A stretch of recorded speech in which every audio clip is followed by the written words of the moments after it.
Okay, guys, recapping, after watching the tape, Penn State game, thinking about defensively, what stood out, I didn't know. There's a lot of good football there. Some critical stops, third and fourth down, kept us in the game for a long time. I think we talked about that after, but some legitimate effort, trying to be physical with it, tackling for the most part. We did have the bust kind of in coverage for the long touchdown, but the defensive effort for most of the night kept us around that one. Offensively, I thought, unless you're playing tough, standing in there, we got to continue to find ways to keep him upright, and that's 11 man. I've said it before, but some of the timing on things could have been better to keep him upright, but we got to protect him better too. In that, I think Elijah had some good runs in there. Obviously, the first one in the game, but there's some quality runs there. We're just not enough offensively to finish drives, especially a couple missed opportunities with field position that we didn't take advantage of. It could have made a difference in the game, didn't do it. And then special teams wise, still some things to clean up. I thought some effort though. Jammers and gunners, so both sides of the punting aspect. There was some quality play. Evion Gross running down, making a huge tackle. Keyshawn Wynn, true freshman, doing some things on punt.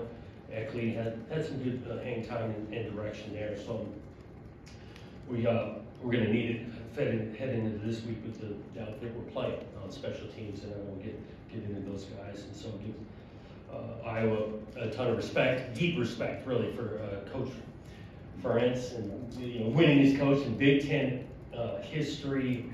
Been doing it at a high level for a long time in a first-class manner. The way he operates, and this team is similar to what they're known for. They play really good defense, make it hard in a lot of ways, whether you're trying to run it or throw it. The quarterback makes a difference. His experience you can see on tape and making good decisions with it. It complements a really good run game, which Iowa again is known for. Throwing in the special team side, big time returner.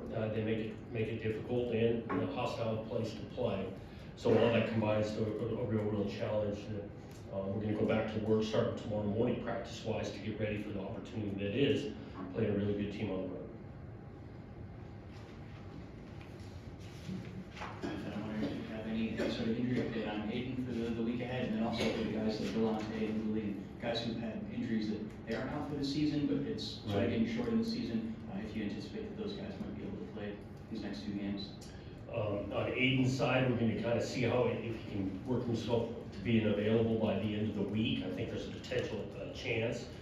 He doesn't have something that's deemed like he's out for the rest of the year, so we'll see at the end of the week on him.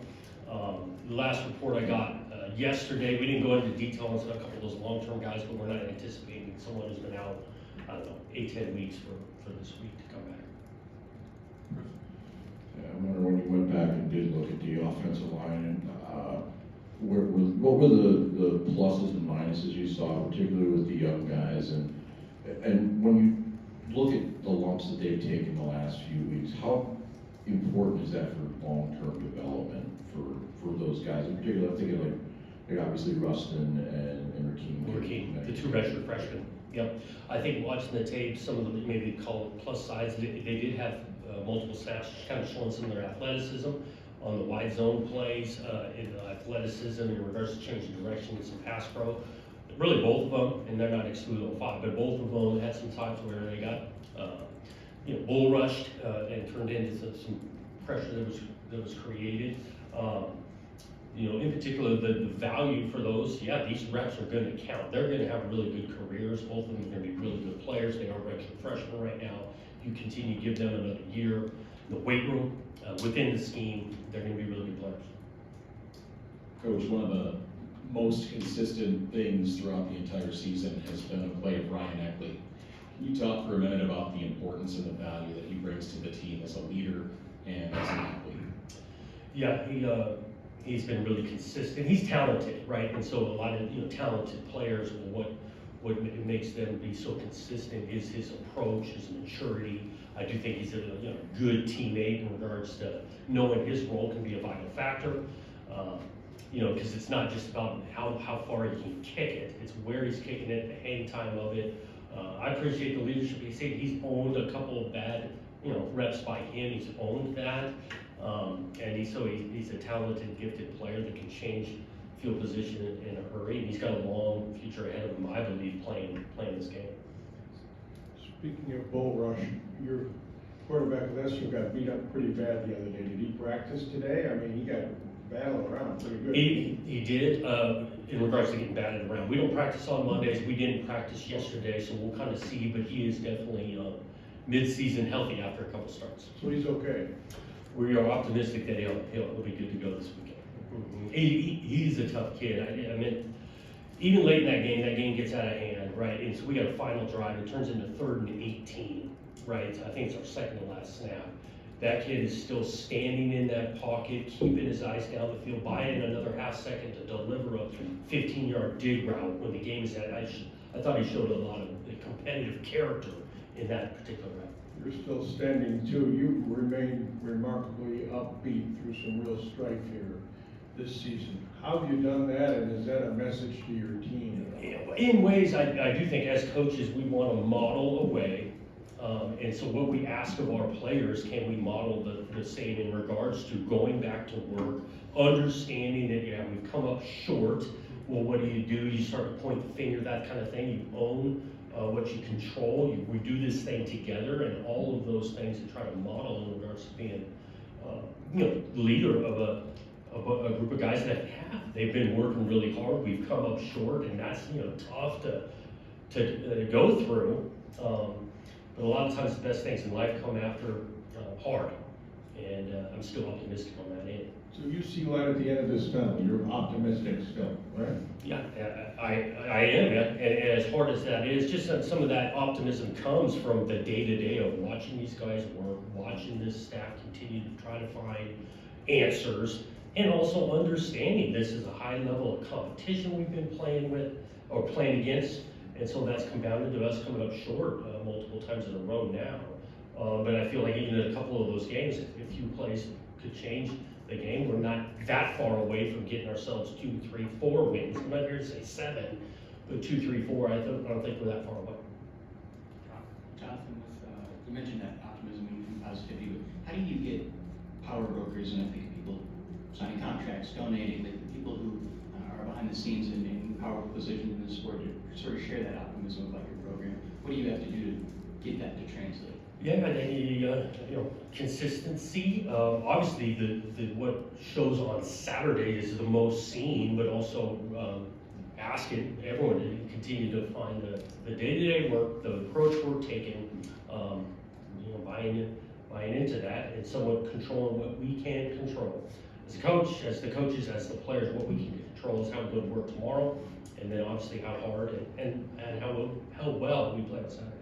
You only have 2 more games in this season. Do you feel like you have enough runway to sort of prove those things and sort of, I guess, win people over to that point?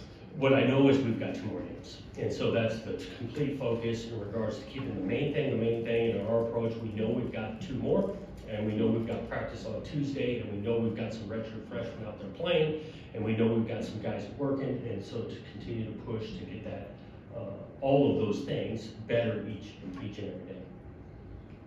Coach Wright here, you mentioned earlier that Iowa's defense is going to compose some challenges. They're ranked top 10 in total defenses. I was wondering, from watching the tape, what makes this defense so dangerous? Complete, I'd describe it. You talk about the front, challenging, physical, well-coached, sound. They don't try to trick you a ton in regards to they know their scheme, and it's a solid, good scheme. They've been doing it for decades now. So it starts in the front, but on the back end, good secondary coverage disguise, can challenge you man-to-man, mix of a pressure package to a coverage package, so they can challenge you in multiple ways. Coach, looking at senior day, a couple of seniors, Isaac Smith and Malcolm Bell, did not go out for festivities. Is there any potential more eligibility for them beyond this season?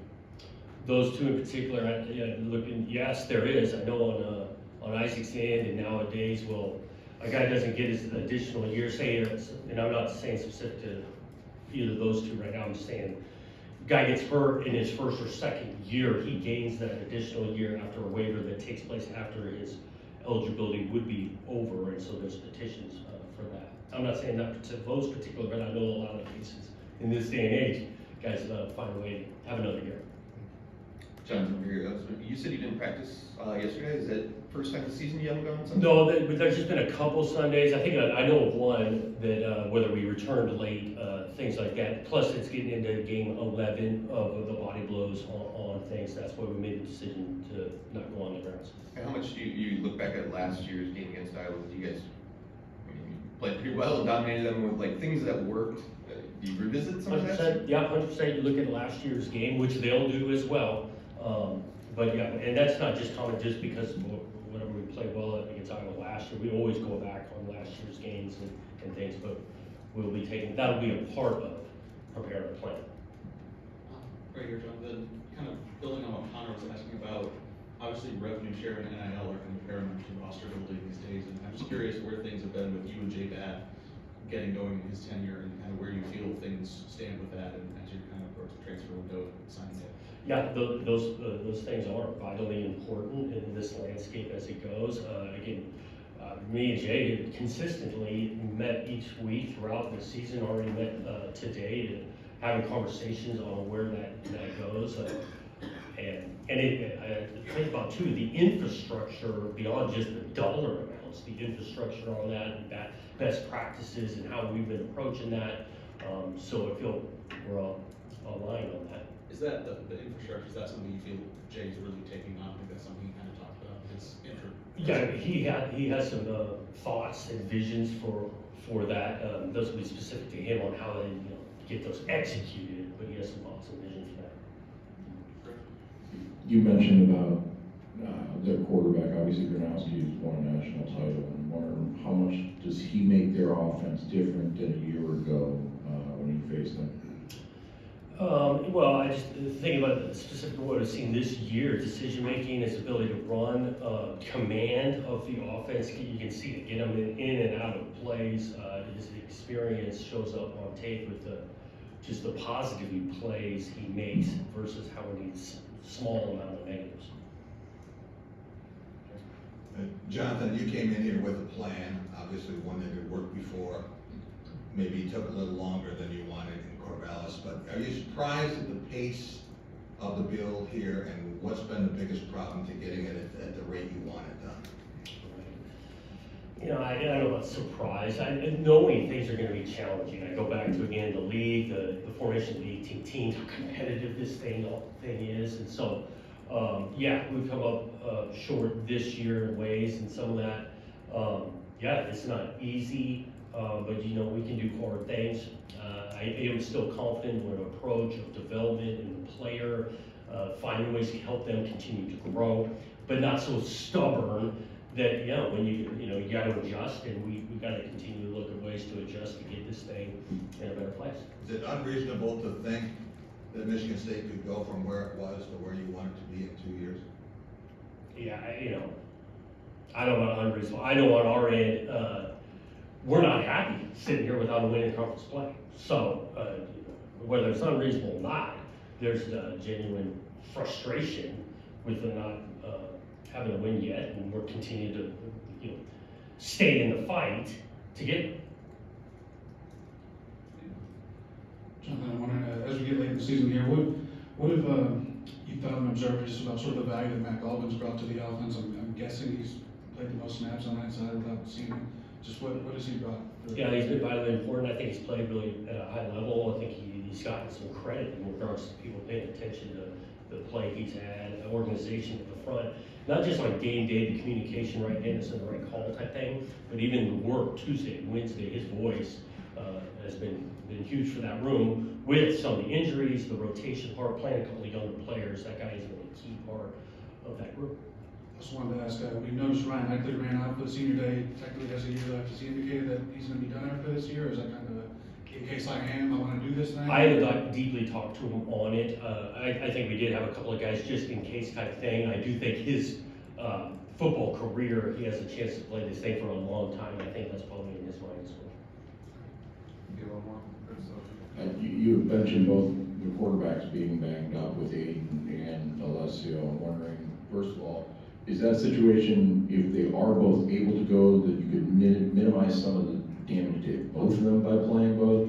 And secondly, if neither can go, I would assume Leo and Yeah, Leo would be next in line, and he's been getting reps, especially over the last couple of weeks.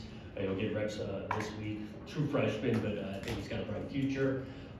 If both Alessio and Hayden are available, again, it's not outside the realm of possibility you'd see them both. One quick thing, Drew Nichols, it seems like has been, gotten a lot of praise from you guys as staff, I think 3 times in the scout team. I'm a player of the week, but for a guy like that who shows promise in practice and is on the younger side, especially on the offensive line, where you mentioned the weight room earlier with the 2 redshirt freshmen, is there a chance he might be able to play at some point this season, or is that sort of a you wait and see and he's got some more marinating to do? For these particularly last 2 games, he hasn't come up with like we need to get this guy in the game. I do think he's going to be a really good college football player, and in fairness to him, to where he's at as a true freshman at the offensive line. Want to make sure we put him in the best position possible when he's physically and everything's ready to go, which is going to be sooner rather than later with him in particular. Thanks, Coach. Thanks, John. Thank you. Thanks, guys. Thanks, Coach.